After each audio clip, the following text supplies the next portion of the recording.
part will be tackled by the one and only Char. Yes, proud na proud ako dito guys. Siya yung pinakaunang nagsunod ng video. I'm so very proud of you, girl. Oo, thank you so much. Again, nakakaloka talaga ang chicken. Ay, nakapa-chicken. Malaka na paglabas ko. May ulam ako mamaya ang breakfast. Char lang. Charot lang. Baka narinig tayo ng kapitbahay. Ayan na. Oo. Oo. Magro-ronda pa ako. Naghanap pa naman walang mask. Char. Eto na po. Please welcome the one and only Angeline Octavio who will report the assessment. Go ahead, Angeline. Hello, Kuya Mel. Good afternoon, sir and classmates. My name is Angelina Octavia and I am going to tackle about the termination. Termination is an end of helping relationship between a worker and a client. Termination can mean different things to different people. The most common reason for terminating client-worker relationship is first, when the goal set by the worker and client has been reached. Second, when after a reasonable period of time, there has been very little movement towards the attainment of the goals formulated, and the prospect for any change in the situation held unlikely. Third is when the client thinks that the worker has provided sufficient help so that it is now possible for the client to pursue problem solving on their own. Fourth is when an agency does not have the resources needed by the client of the worker, does not get her agency approval to provide the services needed by the client. Fifth is when the system outside the client make it difficult for the client to continue with the helping relationship, or when this system influence the client to discontinue the relationship. So, sixth is when, for one reason or another, the worker must leave the agency. The transfer process by which the client is referred by his social worker or to another worker, usually in the same agency, because the former will no longer be able to continue working with the client.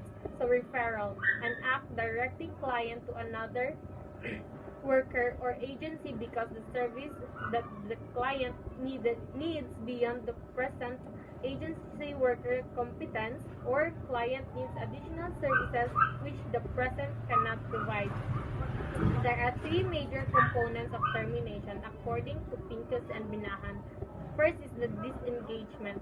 There are five most common reactions during disengagement. First is the denial.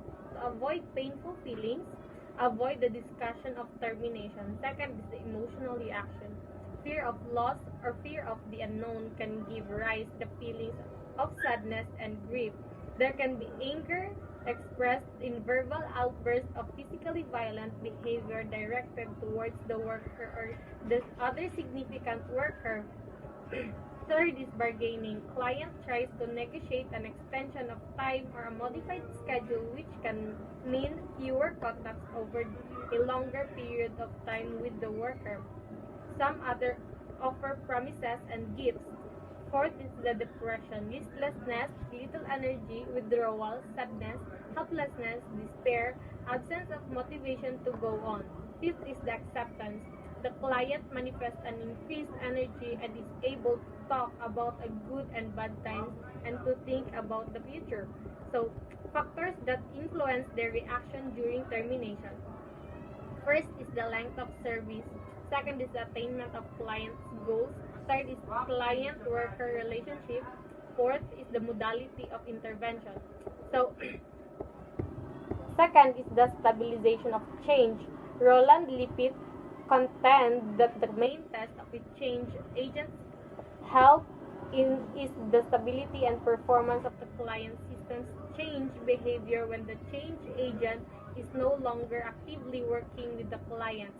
They submit the change process must be equipped of a client system to carry on effectively in a wide range day-to-day activity.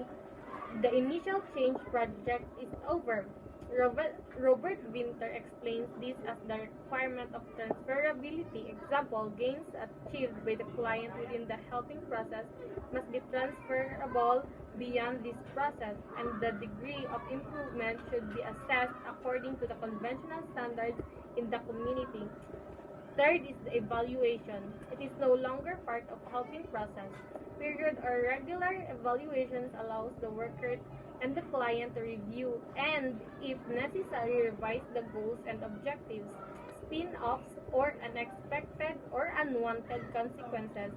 This may help the worker and the client to know how to deal with the future problems. The worker should identify what have been useful and what might have been done differently. Ito po ang SWP1 report. Balik sa iyo, Kuya Mel. Thank you so much, Angeline Octavio. Ikaw din, English ka na ng bonggang-bongga ng bongga. All the way ka din, oh. Pwede na kayong appear ni Ila. Char. I think that's it. I think I'm gonna change my outfit. Ang inyo pa rin nag-shaken. Promise, I cannot take it anymore. Meron akong olang mamaya. Abang-abang lang sa labas.